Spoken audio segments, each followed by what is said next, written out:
Part 1. The Exchange. Program Dr. Sarah Chen stepped off the transport shuttle and looked around the Galactic Medical Academy with wide eyes.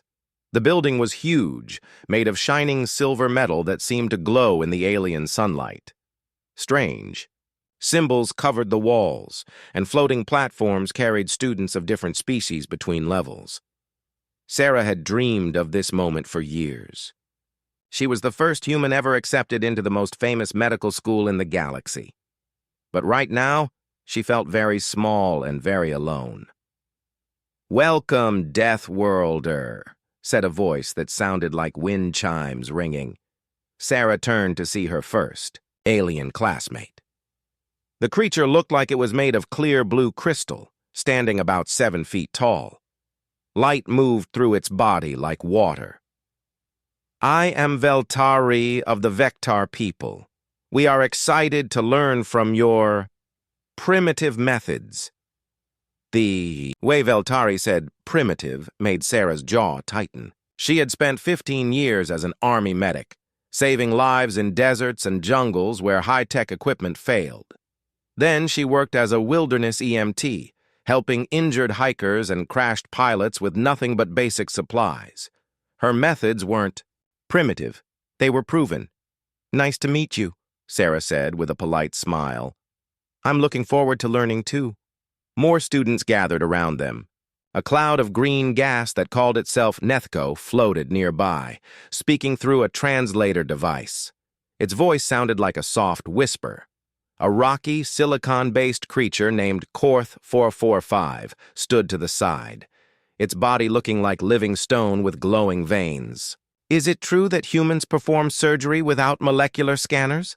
asked Nethco, its gaseous form swirling with curiosity. "Sometimes," Sarah replied. "When you don't have scanners, you learn other ways." The alien students looked at each other.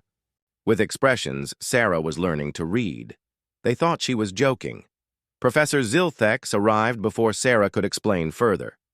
The Vectar professor was even more impressive than Veltari, with deep purple crystal formations and ancient knowledge that made him glow with inner light. He had been teaching galactic medicine for over 300 years. "Students, welcome to Advanced Emergency Response," Professor Zilthex announced. His voice echoed through his crystal body, creating beautiful harmonics. "Today, we will demonstrate proper first aid techniques before we begin our semester with our new human colleague." The way he paused before saying human told Sarah everything she needed to know. Even the professor thought Earth medicine was backward. "Veltari, please prepare the practice dummy," Professor Zilthex instructed. Veltari activated a humanoid training robot that looked incredibly realistic. It could simulate any injury or medical emergency. The alien students gathered in a perfect circle, their various forms of taking notes ready. Professor Zilthex began the demonstration with equipment that made Sarah's head spin.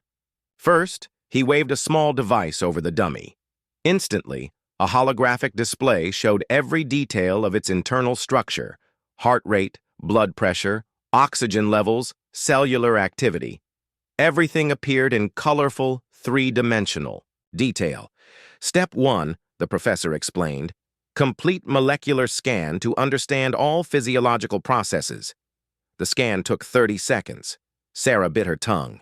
In 30 seconds, a person with arterial bleeding could lose enough blood to... Next came the sterilization field. Professor Zilthex activated a blue energy dome that surrounded the dummy. "Step 2. Eliminate all harmful organisms from the treatment area." That took another 20 seconds. Sarah watched the timer and calculated blood loss rates in her head. "Step 3, continued the professor. "Deploy the medical reconstruction matrix." A machine the size of a refrigerator rolled forward on silent treads. Mechanical arms extended, each one carrying instruments that looked like they belonged in a science fiction movie. The arms moved with perfect precision, following the data from the molecular scan. The alien students watched in amazement as the machine performed flawless surgery on the dummy. Every cut was exact. Every suture was perfect. No wasted motion, No errors, no contamination. Beautiful work, whispered Korth 445, his rocky voice filled with admiration. The entire demonstration took 4 minutes and 17 seconds. When it finished, the dummy was completely healed and the machine had even cleaned up after itself. Perfect technique, Professor Zilthex announced proudly. This is how civilized beings practice medicine. Clean, precise, and completely safe. All the alien students applauded with their various appendages. Veltari's crystal body rang like bells. Nethko swirled in happy spirals. Even Korth 445 managed something that might have been clapping. Then Professor Zilthex turned to Sarah. Dr. Chen, perhaps you could show us how humans approach emergency medicine? Sarah felt every alien eye in the room focus on her. She looked at their expensive equipment, their perfect techniques, their obvious pride in their advanced civilization. Then she thought about PFC Martinez bleeding out in Afghanistan, about little Timmy who fell off a cliff during a family camping trip, about Captain Rodriguez who crashed his helicopter in a thunderstorm. Of course, Sarah said quietly. She walked to the equipment storage area and ignored all the high-tech devices. Instead, she pulled out a simple black bag, her old trauma kit from her army days. The aliens stared at it like she had brought a stone axe to a laser fight. Sarah opened the kit and revealed her tools: bandages, tape, a stethoscope, some basic instruments, and a few medications. Nothing fancy, nothing computerized, nothing that needed power or perfect conditions to work. "Where are your molecular scanners?" Veltari asked, confusion making her crystal voice sound discordant. "Don't have any," Sarah replied, kneeling beside. "A different practice dummy." "Your sterilization field generator?" pressed Nethko. "Don't need one," Sarah said, pulling on simple rubber gloves. "Your automated surgical matrix?" Korth 445 rumbled. Sarah looked up at the alien students. Their confusion was obvious. They couldn't imagine practicing medicine without their machines. "Sometimes," she said slowly, "you don't have time for machines. Sometimes the power goes out. Sometimes you're in the middle of nowhere with nothing but what you can carry. Sometimes a person is dying right now, and scanning them for 30 seconds means they'll be dead in 29. She placed her hands on the dummy's chest and closed her eyes. The alien students gasped. She was touching the patient directly, with no protective barriers, no sterilization protocols, no preliminary scans. "Human medicine developed on a world that was trying to kill us," Sarah explained, her hands moving across the dummy's body. "We learned to save lives with whatever we had. Rocks and sticks if necessary." Her fingers found the dummy's pulse points, checking heart rate and blood pressure through touch alone. She lifted its eyelids to check pupil response, tilted its head to examine the airway, pressed gently on its abdomen to feel for internal problems. The aliens watched in fascination as Sarah diagnosed the dummy's simulated injuries in less than 10 seconds, using nothing but her senses and experience. "This dummy has a collapsed lung, internal bleeding in the abdomen, and is going into shock," she announced. Professor Zilthex quickly activated his molecular scanner to check her diagnosis. His crystal body flickered with surprise. "Correct. On all counts. But how did you... without scanning..." Before Sarah could answer, a piercing alarm filled the classroom. Emergency lights flashed red. A voice echoed through the building's communication system. "Medical emergency in Asteroid Field 7. Shuttlecraft down. Multiple casualties. All available medical teams respond immediately." Professor Zilthex's glow dimmed with worry. "A real emergency. Students, this will be an excellent learning opportunity. We shall demonstrate proper medical response in actual field conditions." Sarah grabbed her trauma kit and headed for the door. Behind her, she could hear the alien students gathering their sophisticated equipment and discussing proper protocols. As they boarded the emergency transport, Veltari moved close to Sarah. "Dr. Chen," she said quietly, "that was impressive. But surely in a real emergency, with real patients, proper equipment is essential." Sarah looked out the transport window at the asteroid field growing larger ahead of them. She could see debris from the crashed shuttle glinting in the starlight. Somewhere in that mess, people were hurt and scared and running out of time. "We'll see," Sarah said softly. The transport shook as it entered the asteroid field, and Sarah felt the familiar calm that came over her before every emergency. Her hands were steady. Her mind was clear. She was ready to save lives, with or without machines. Behind her, alien students checked and double-checked their equipment, following protocols that had been developed in laboratories and tested in perfect conditions. Ahead of them, real people needed real help, right now. The difference between those two approaches was about to become very clear. Part 2. When equipment fails, the rescue transport shook violently as it flew through the asteroid field. Sarah gripped her seat and watched the alien students struggle with their expensive equipment. Every bump and shake made their delicate machines beep with warning sounds. "Molecular scanners are experiencing interference," Veltari reported, her crystal voice tight with worry. "The asteroid minerals are blocking our signals." Professor Zilthex's inner light flickered with concern. "No matter. Once we reach the crash site, we will establish a proper medical field station. Our equipment will function normally then." Sarah said nothing, but she had worked enough disaster sites to know better. Crashed vehicles never made things easier. They made everything harder. The transport pilot's voice crackled over the communication system. "Landing in 30 seconds. Be ready for rough conditions." Through the window, Sarah could see the wreckage. The mining shuttle had hit a large asteroid and broken into 3 pieces. Emergency foam had sealed most of the hull breaches, but the ship looked like a toy that someone had stepped on. Worse, there was an emergency shelter nearby that had partially collapsed. That's where the survivors would be. The transport touched down with a hard bump that made all the alien medical equipment rattle. Professor Zilthex stood up and began organizing his students like a general preparing for battle. "Veltari, prepare the molecular reconstruction matrix. Nethco, ready the sterilization fields. Korth 445, activate the diagnostic pods. We will establish a proper treatment area before approaching the patients." The students rushed to unload their machines. Sarah watched them work and felt time slipping away. She grabbed her simple trauma kit and headed for the shelter. "Dr. Chen," Professor Zilthex called after her. "Wait for proper setup." "People are dying," Sarah called back, already running toward the collapsed shelter. She reached the emergency shelter and could hear voices inside, weak, scared, in pain.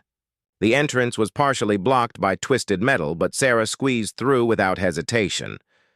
Inside, she found 3 injured miners. The sight made her heart sink. This was bad. The first miner, a human male, was unconscious and breathing. In short, sharp gasps. His lips were blue, and one side of his chest wasn't moving right. Collapsed lung, Sarah diagnosed instantly. The second victim was a female centauri with purple skin. She was awake but very pale, pressing her hands against her stomach. Her breathing was fast and shallow, internal bleeding, probably severe. The third was a young Terran male, maybe 19 years old. He was conscious, but his skin was cold and clammy. His pulse was racing but weak, going into shock. Sarah had seen this combination before. Without immediate treatment, all 3 would be dead within an hour. Behind her, she could hear the alien medical students setting up their equipment outside. Their machines were making lots of noise, beeping, humming, calibrating. "Help, please," whispered the Centauri woman. "I'm here," Sarah said, kneeling beside her.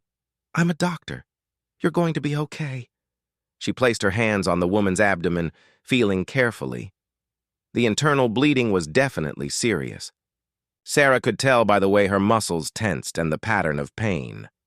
No scanner needed. "Dr. Chen," Veltari's voice called from outside. "We are having technical difficulties. The mineral interference is stronger than expected." Sarah closed her eyes and took a deep breath. Of course it was. It always was. She opened her trauma kit and got to work. First, she needed to help the man with the collapsed lung. Every second mattered. "What are you doing?" Professor Zilthex had squeezed through the entrance behind her. His crystal body was glowing with alarm.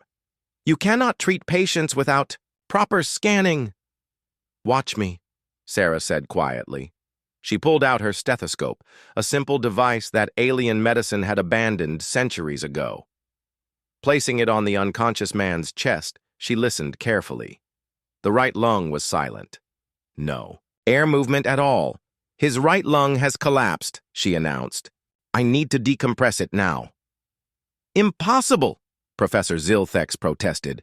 "You cannot diagnose a collapsed lung without imaging." Sarah ignored him.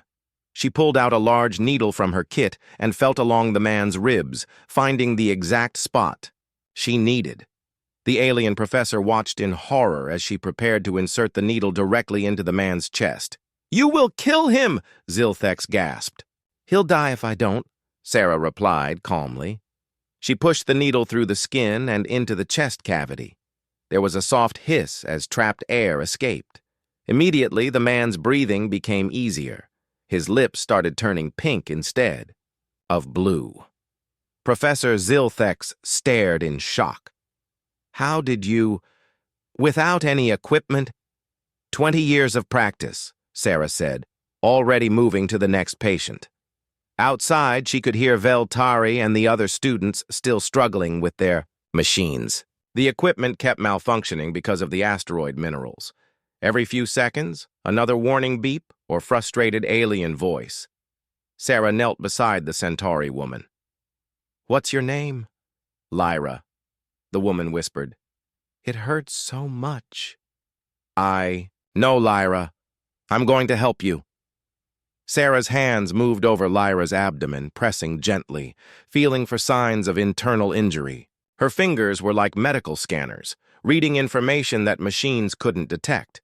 The bleeding was definitely in the lower left quadrant. Probably the spleen. Sarah had felt this pattern dozens of times before, in field hospitals and emergency rooms where scanners were broken or unavailable. "She needs surgery," Sarah announced. "Internal bleeding. Likely splenic rupture." "Impossible." Professor Zilthex's voice cracked with stress. "You cannot diagnose internal bleeding without molecular scanning." Sarah looked up at him. "Professor, with respect, your scanners have been trying to boot up for 10 minutes. This woman will bleed to death in 20. To prove her point, Sarah checked Lyra's pulse and blood pressure using only her fingers and a simple cuff from her kit. "BP dropping, pulse up to 120 and thready, classic signs of hemorrhagic shock. She needs intervention now." The young man in shock was getting worse.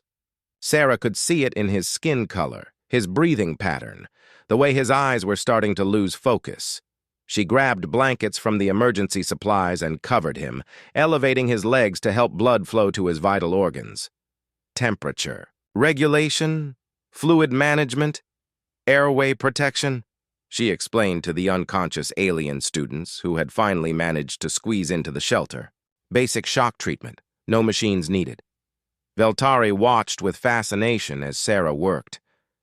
"You can determine all this through touching and looking and listening and smelling and thinking," Sarah replied. "Human senses, trained by experience. We learn to read bodies like books." She pulled out supplies from her trauma kit, things the aliens had never seen used for medicine. Duct tape, plastic tubes, even a ballpoint pen. "What are those primitive items for?" Nethko asked, his gaseous form swirling with curiosity. "These primitive items are going to save lives," Sarah said. She was already modifying the pen, preparing to use it as a chest tube for the collapsed lung patient. "Your people developed medicine in safe, clean, controlled environments. Humans developed medicine while being chased by predators, in wars, during natural disasters, in places where failure meant death." She inserted the improvised chest tube, and the man's breathing improved even more. Color returned to his face. Every technique I know was tested in the worst possible conditions, Sarah continued, working on a makeshift IV for the woman with internal bleeding. If it didn't work when everything was going wrong, we threw it out and found something better. The Saw. Alien students watched in amazement as Sarah stabilized all three patients using nothing but basic supplies and her own knowledge. No computers, no scanners, no molecular reconstructors, just skill, experience, and tools that would work anywhere. Outside, their expensive equipment was still malfunctioning. This is incredible, Veltari whispered. You are practicing medicine as if death is always watching, Sarah finished, because on Earth it usually is. Professor Zilthex's crystal body had gone completely dim. For the first time in 300 years of teaching, he was seeing something that challenged everything he thought he knew about medicine. How do we get them out of here? Sarah asked. They need real surgery and blood transfusions. Our transport has a medical bay, the professor said quietly. But moving them safely will require proper stabilization equipment. Sarah was already fashioning stretchers from debris and emergency blankets. No, it won't. It requires knowing how to move. Injured people safely, let me show you. As she worked, Sarah began teaching the alien students techniques their species had never developed. How to immobilize a spine using salvaged materials. How to maintain an airway during transport. How to monitor vital signs without instruments. The aliens learned that human medicine wasn't primitive at all. It was something much more powerful. It was unbreakable. Part 3. Improvised Medicine. Sarah worked quickly, her hands moving with practiced confidence, while the alien students watched in stunned silence. The unconscious human miner was breathing better now, but she needed to secure the chest tube properly before they could move him. Veltari, I need your help, Sarah said without looking up from her patient. The crystal being floated closer, her body chiming nervously. I do not know your methods. What if I cause harm? You won't. Just hold this tube steady while I tape it down. Sarah guided Veltari's crystalline hand to the improvised chest tube made from a ballpoint pen and plastic tubing. Feel that? The air moving through? That's his lung reinflating. Veltari's crystal structure resonated with amazement. I can sense the airflow. But how did you know exactly where to insert it? Anatomy, Sarah replied, wrapping medical tape around the tube. Human ribs are spaced the same way on everyone. Second intercostal space, mid-clavicular line. I've done this procedure maybe 50 times. Professor Zilthex moved closer, his usual confident glow replaced by uncertain flickering.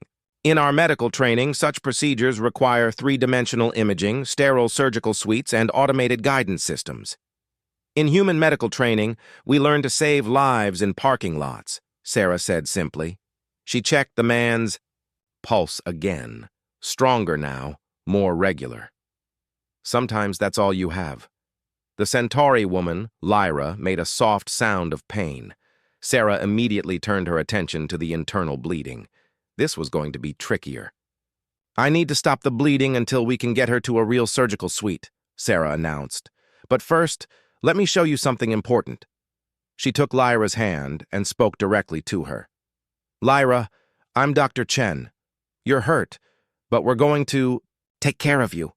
I need you to stay awake and talk to me, okay? Why are you talking to the patient? Nethko asked, his gaseous form swirling with confusion. Our medical protocols recommend sedation to prevent stress. Because conscious patients tell you things machines can't, Sarah explained. She was gently pressing on Lyra's abdomen, watching the woman's face for reactions. Lyra, does it hurt more when I press here or here? Here, Lyra whispered, pointing to her left side. Sharp pain or dull ache? Sharp, like a knife, Sarah nodded. Classic splenic rupture symptoms. The patient is giving me diagnostic information that's more accurate than any scanner. She began preparing what looked like a medieval torture device to the alien students, a large bandage that she was wrapping tightly around Lyra's torso. "What is that barbaric device?" Korth 445 rumbled, his rock-like voice full of concern. "Abdominal binder," Sarah replied, positioning the bandage carefully. "It applies pressure to slow internal bleeding. We used these in combat medicine for centuries before we had surgical suites." As she tightened the bandage, Lyra's vital signs began to stabilize. Her pulse slowed slightly and her skin color improved.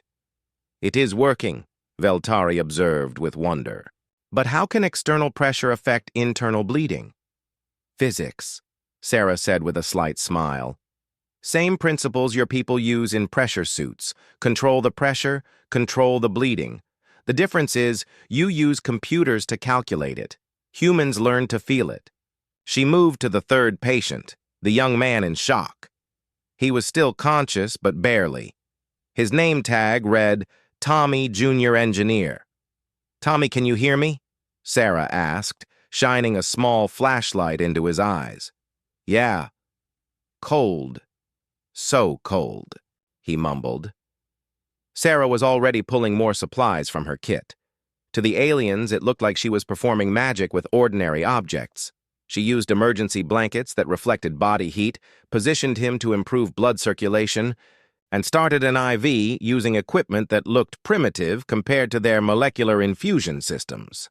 "How do you know where to place the needle for the IV?" Nethiko asked, fascinated by the simple procedure. "Practice and anatomy," Sarah replied, finding a vein in Tommy's arm on the first try. "Also, you learn to read the patient's body. See how his skin color tells you about blood flow? How his breathing pattern indicates oxygen levels? Humans develop medicine by watching, learning, adapting." Professor Zilthex had been quietly observing everything. Finally, he spoke. "Dr. Chen, your diagnostic accuracy without equipment is extraordinary. But surely your treatment methods are limited without proper technology." Sarah looked up from starting Tommy's IV. "Professor, let me ask you something. What happens when your power goes out? When your computers crash? When your equipment breaks in the field?" The alien professor's glow dimmed. We wait for repairs, or evacuate to a proper medical facility." "People die while you wait," Sarah said matter-of-factly. "Human medicine assumes everything will go wrong. So we build in backups for our backups and backups for those." She demonstrated by checking all three patients again, using only her senses. Heart rates by feeling pulses, breathing by watching chest movement, neurological status by testing responses, blood pressure by palpation, temperature by touch. "Each assessment takes 15 seconds, she explained to her fascinated audience. "Your molecular scanners take 45 seconds just to initialize. In trauma medicine, 30 seconds can be the difference between life and death." Veltari's crystal body was ringing softly with excitement. May I try to check a pulse as you do?" "Of course." Sarah guided Veltari's crystalline fingers to Tommy's wrist. "Feel for the rhythm. Don't just count beats. Feel the strength, the regularity, the quality." Veltari concentrated intensely. After a moment, her body chimed with joy. "I can feel it. The blood moving through his vessels. This is remarkable." "Now you understand," Sarah said. "Your people developed medicine in perfect conditions, so your techniques require perfect conditions. Humans developed medicine in chaos, so our techniques work anywhere." She began preparing to move the patients. Using debris from the crashed shuttle, emergency supplies, and pure ingenuity, Sarah constructed stretchers that would keep the patients stable during transport. "Is it safe to move them?" Professor Zilthex asked. "Our protocols require full body scans before patient transport." "Professor, these people will die if we don't move them," Sarah replied. "Sometimes you have to choose between perfect safety and actual survival." She showed the alien students how to properly lift and carry injured patients, how to monitor vital signs during movement, how to recognize when someone was getting worse and needed immediate attention. Your people think of medicine as a science, Sarah said as they prepared to leave the shelter. It is a science, but it's also an art, a craft, and sometimes just desperate improvisation with whatever you have. The alien students helped carry the patients to the transport, learning human techniques with every step. They discovered that Sarah's primitive methods were actually faster, more reliable, and more flexible than their advanced technology. As they loaded the patients into the transport's medical bay, Professor Zilthex made an announcement that shocked everyone. "Students," he said, his crystal voice unusually humble, "I believe we have been approaching medicine incorrectly. We have become dependent on our tools instead of developing our skills." Sarah checked on her patients one more time as the transport prepared for takeoff. The man with the collapsed lung was breathing normally. Lyra's bleeding had slowed significantly. Tommy was warmer and more alert. All three would survive. "Dr. Chen," Veltari said quietly, "you have done something we thought impossible. You have practiced advanced medicine with primitive tools." Sarah smiled as she watched the stars through the transport window. "Veltari, the tools aren't primitive or advanced. Tools are just tools. What matters is the knowledge, the experience, and the willingness to adapt when things go wrong. And on your world," Professor Zilthex observed, "things go wrong frequently." "Every day," Sarah confirmed. "That's why we got so good at fixing them." Behind them, the alien students' expensive equipment finally finished booting up, ready to provide perfect readings from patients who had already been saved by a human with a trauma kit and steady hands. The rescue was complete, but the real lesson was just beginning. The galaxy was about to learn that sometimes the most advanced medicine comes from the species that learn to heal without advancement at all. As the transport flew back toward the medical academy, Sarah began planning how to teach an entire galaxy that being prepared for the worst wasn't pessimism, it was wisdom. Part 4. The Deep Knowledge.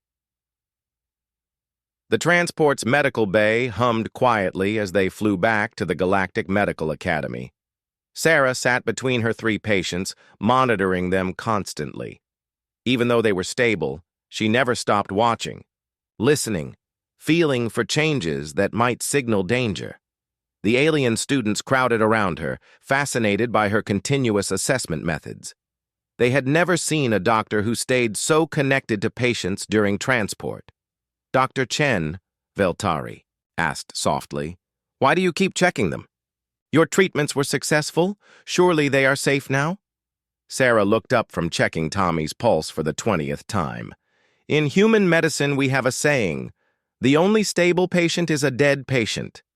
Everyone else can change at any moment." As if to prove her point, Lyra suddenly made a small sound of distress. The alien students would have missed it completely, but Sarah was instantly alert. "What is wrong?" Professor Zilthex asked, activating his molecular scanner. "The readings show she is stable." Sarah was already examining Lyra, her hands moving quickly over the woman's body. Her breathing changed, slightly faster, more shallow. Her pulse is up 10 beats per minute. Skin feels a bit cooler. "The scanner shows no significant changes," Korth 445 rumbled, confused. "Scanners lag behind reality," Sarah explained, adjusting Lyra's IV and checking the abdominal binder. "Human senses read changes in real time. By the time your machines detect a problem, we've already started fixing it." She was right. 2 minutes later, the molecular scanner finally registered the small changes Sarah had detected immediately. "How do you develop such sensitivity?" Nethko asked, his gaseous form swirling with curiosity. Sarah settled back into her monitoring position. "Training and necessity. Let me tell you about human medical education." The alien students gathered closer, eager to learn. "Human medical students don't just study in classrooms," Sarah began. "We train in emergency rooms, trauma centers, battlefield hospitals, disaster zones, places where people are dying and everything is going wrong simultaneously." She gently repositioned the unconscious miner's head to keep his airway clear. "We Learn to make life or death decisions in seconds, with incomplete information, while chaos erupts around us. Your people learn medicine in perfect conditions. Humans learn medicine in hell. Professor Zilthex's crystal body flickered thoughtfully. That seems inefficient. Why not eliminate the chaos first? Because chaos is the natural state of the universe, Sarah replied. Order is the exception. If you can only function in perfect conditions, you can't function when people need you most. She began teaching them advanced human techniques, using the transport journey as an impromptu classroom. First, she showed Veltari how to read subtle changes in skin color and texture. Your crystal structure gives you excellent optical sensors, Sarah explained, guiding Veltari's hand to Tommy's wrist. But you need to learn what to look for. See how his skin has better color now? That means improved circulation. Feel how it's warming up? That means the shock is resolving. Veltari concentrated intensely. I am beginning to perceive patterns I never noticed before. The patient's body tells a story. Exactly. Every injury, every illness, every recovery tells a story through the patient's body. Humans learn to read those stories because our survival depended on it. Sarah turned to Nethko next. Your gaseous form gives you incredible chemical sensitivity. You can probably detect biological changes better than any of our equipment. I never considered applying my natural abilities to medicine, Nethko admitted. Try this, Sarah suggested. Float close to Lyra and tell me what you sense. Nethko drifted over the injured Centauri woman. After a moment, his form brightened. I detect stress hormones decreasing, inflammation markers stabilizing, her biochemistry is improving. Outstanding, Sarah said with genuine praise. You just performed biochemical analysis that would take our lab equipment 30 minutes to complete. Even Korth 445 discovered new capabilities. His rock-like structure could sense vibrations and pressure changes that revealed heartbeats, breathing, patterns, and internal organ function through direct contact. Your people each have natural medical advantages, Sarah explained as she taught them. But you never developed them because you relied on machines to do the sensing for you. The real breakthrough came when Professor Zilthex asked the question that had been bothering him since the rescue. Dr. Chen, your people developed these techniques during primitive times. Surely now that humans have advanced technology, you use better methods? Sarah smiled sadly. Professor, human technology fails just as often as yours does. Maybe more often, because we build it cheap and use it hard. So we never stopped learning the old ways. We just added new knowledge on top. She pulled out her smartphone and showed them medical apps, diagnostic tools, and communication systems. I have access to the same advanced technology you do, but I also know how to save lives when the power goes out, when the satellites are down, when the computers crash. Both systems together, Veltari observed with growing understanding. Exactly. Advanced technology when available. Proven techniques when technology fails. We never put all our trust in machines because machines always break eventually. Tommy stirred and opened his eyes. What? Where am I? You're safe, Sarah said gently, immediately checking his responses. You were hurt in the crash, but you're going to be fine. What's your name? Tommy Martinez. Is my crew okay? Sarah gestured to the other patients. Everyone's alive. You're all going to recover. As Tommy became more alert, Sarah used him as a teaching example. She showed the alien students how conscious patients provided continuous diagnostic information through their behavior, speech patterns, and responses. Watch his eyes, she instructed. See how they track normally? That tells us about brain function. Listen to his voice, clear and strong, which indicates good oxygenation. Notice how he's asking about his crew instead of complaining about pain? That shows his mental state is stable. Remarkable, Professor Zilthex murmured. The patient becomes a diagnostic instrument. The patient is the ultimate diagnostic instrument, Sarah corrected. Everything else is just supporting equipment. The conversation was interrupted when Lyra suddenly gripped Sarah's hand tightly. "Doctor, I feel strange. Dizzy." Sarah was instantly alert, checking pulse, breathing, skin color. "Blood pressure dropping. She's bleeding again." The alien students watched in amazement as Sarah quickly adjusted the abdominal binder and elevated Lyra's legs. Within minutes, the dizzy spell passed. "How did you know what to do so quickly?" Veltari asked. "Experience," Sarah replied. "I've seen this pattern hundreds of times. Internal bleeding patients often have episodes like this during transport. The key is recognizing it immediately and responding fast." "But how do you gain such experience without losing patience during the learning process?" Nethiko wondered. Sarah's expression grew serious. "We do lose patience during the learning process. That's the price of developing this kind of medicine. Every human doctor carries the memory of patients they couldn't save, especially early in their careers." The transport cabin grew quiet. The alien students had never considered that medical education might require accepting failure and death as part of learning. "Your people practice medicine as if death is unacceptable," Sarah continued softly. "Humans practice medicine knowing that death is always possible. It makes us more careful, more observant, more determined, and more emotionally resilient," Professor Zilthex added with newfound respect. "Yes. Human doctors learn to function under emotional stress because we know that our feelings can't be allowed to interfere with patient care. If we fall apart, every time someone dies, we can't help the next person who needs us.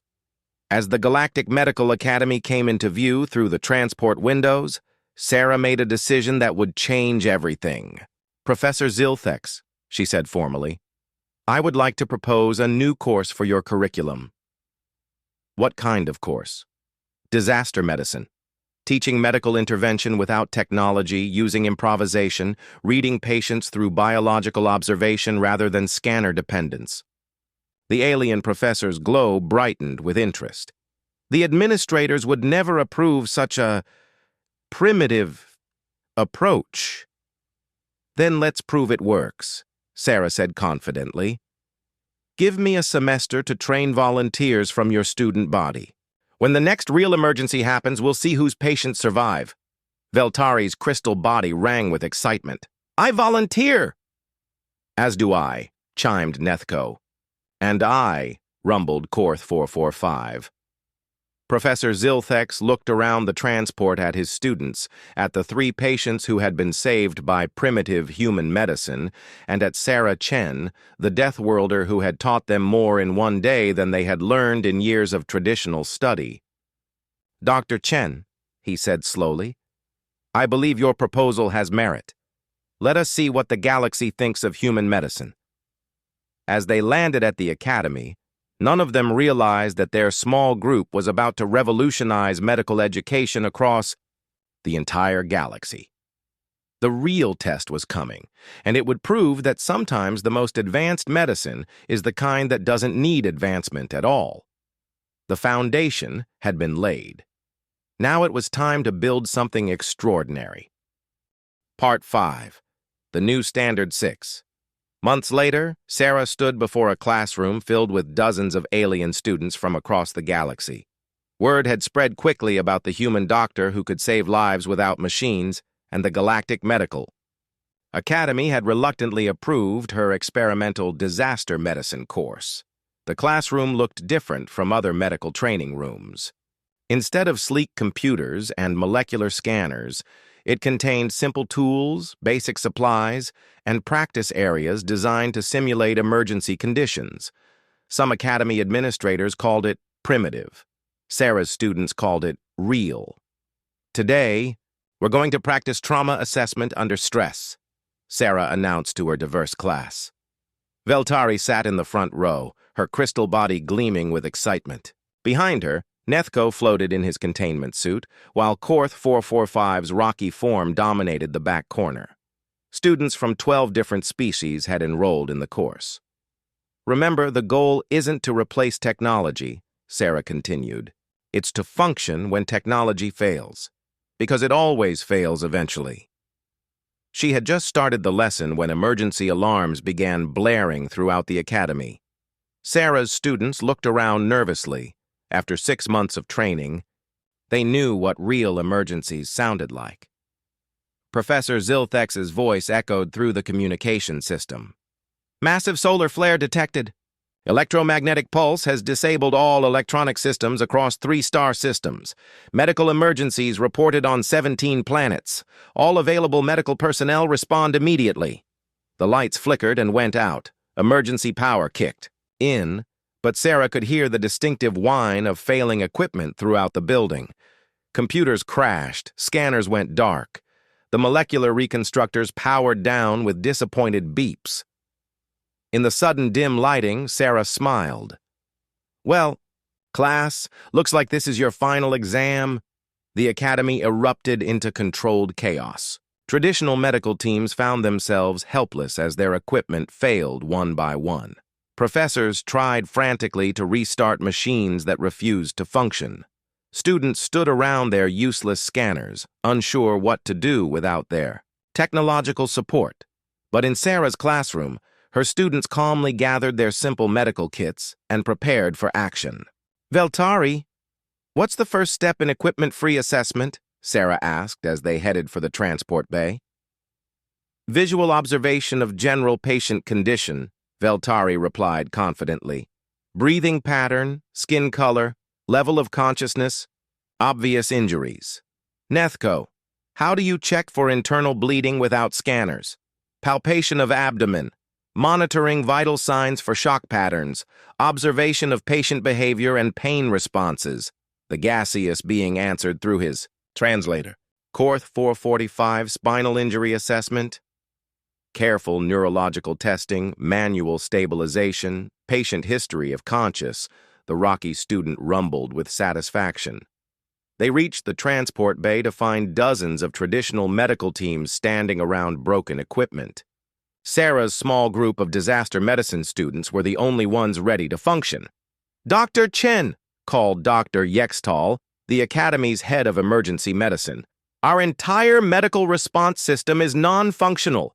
We have hundreds of casualties across the affected systems. Then it's time to practice medicine the way humans learned it, Sarah replied. Students, you know what to do. The next 18 hours became legendary in galactic medical history. Sarah's disaster medicine graduates spread across the affected star systems, treating patients with nothing but basic supplies and their trained senses. They worked in darkened hospitals where life support systems had failed. They treated injuries in crashed spacecraft where no equipment functioned. They saved lives in conditions that would have paralyzed traditional galactic medicine. Veltari found herself treating a mass casualty incident on a mining station. With all scanners down, she used her crystal optical sensors and Sarah's training to rapidly triage dozens of injured workers. Her ability to quickly assess who needed immediate attention versus who could wait proved invaluable when every second counted. I can see micro changes in skin circulation that indicate internal trauma, she reported over emergency communications. Patient assessment complete in 15 seconds. Beginning treatment. Nethko worked in a hospital where the air filtration systems had failed. His gaseous form could detect dangerous chemical buildups and biological contamination that no instrument could measure. He guided evacuation efforts and treated patients suffering from atmospheric poisoning. Chemical analysis complete, he announced while treating a dozen patients simultaneously. Atmospheric contamination identified, implementing human-developed chemical exposure protocols. Korth 445 responded to a collapsed building where seismic sensors had failed. His rock-like structure could feel vibrations and pressure changes that revealed trapped survivors. He worked with rescue teams to locate victims and provided spinal injury assessment in conditions where traditional diagnostic equipment would have been useless. Survivor located 12 meters down, Section 4, he reported. Vital signs stable, probable spinal compression. Implementing manual stabilization techniques. Meanwhile, Traditional medical teams struggled desperately with their failed equipment. Many had never learned to practice medicine without technological assistance. They waited helplessly for systems to come back online while patients deteriorated. Sarah worked the largest disaster site, a passenger liner that had crashed during the solar flare. With 800 passengers and crew injured, it was exactly the kind of mass casualty event that tested everything she had taught her students. She moved through the wreckage like a force of nature, triaging patients at incredible speed using only her senses and experience. Broken ribs diagnosed by listening to breathing patterns. Internal bleeding detected through pulse quality and skin color. Neurological injuries assessed through patient responses and reflexes. Priority 1, internal bleeding. Needs immediate surgery, she called out, marking one patient.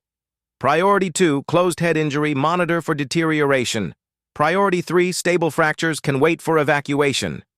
Her human techniques proved faster and more accurate than computer-assisted triage. While other medical teams struggled with dead equipment, Sarah processed patients at a rate that amazed everyone watching.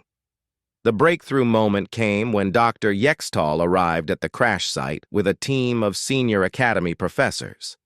They found Sarah's disaster medicine students successfully treating hundreds of patients while traditional teams stood around broken scanners.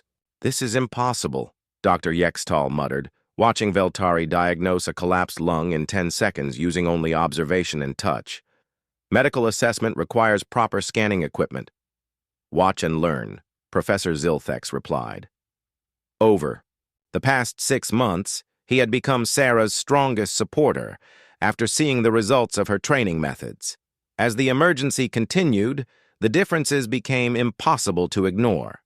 Patients treated by disaster medicine graduates showed better outcomes, faster response times, and higher survival rates. The graduates could work anywhere, under any conditions, with whatever supplies were available. Most impressive was their ability to teach others. As the crisis stretched on, Sarah's students began training traditional medical personnel in basics, human techniques. Within hours, doctors who had been helpless were functioning again using skills they had never imagined learning. When the solar flare effects finally ended and technology came back online, the results spoke for themselves. The disaster medicine program had treated over 3,000 patients with a 97% survival rate. Traditional medical teams, crippled by equipment failures, had struggled to treat a fraction of that number. The Academy's board of directors held an emergency meeting that night. Sarah was called to defend her primitive methods before the galaxy's most respected medical authorities. "Dr. Chen," began Director Quenthos, an ancient and skeptical Vectar, "your techniques appear to have some merit in emergency situations. However, surely they cannot replace proper civilized medicine." Sarah stood before the assembly of alien medical leaders, tired but confident. "Directors, I'm not asking you to replace anything. I'm asking you to prepare for reality." She gestured to the data screens showing the day's results. Technology fails, power goes out, equipment breaks, communications get cut. When that happens, do you want your doctors to be helpless, or do you want them to keep saving lives? "But surely such catastrophic failures are rare," argued Dr. Mal Seth, a Nethali administrator. "Director, in the past year alone, this galaxy has experienced 17 major technological failures affecting medical systems," Sarah replied. "Solar flares, power grid crashes, computer viruses, equipment malfunctions. Each time, people died because doctors couldn't function without their machines." Professor Zilthex stood to support her. "Directors, I have observed Dr. Chen's methods for 6 months. Her students consistently outperform traditional graduates in speed, accuracy, and adaptability. They can function in any environment, with any equipment, under any conditions." The debate continued for hours, but the evidence was overwhelming. Patient outcomes, response times, treatment effectiveness, every metric favored the disaster medicine approach. Finally, Director Quenthos made the announcement that would change galactic medicine forever. The board approves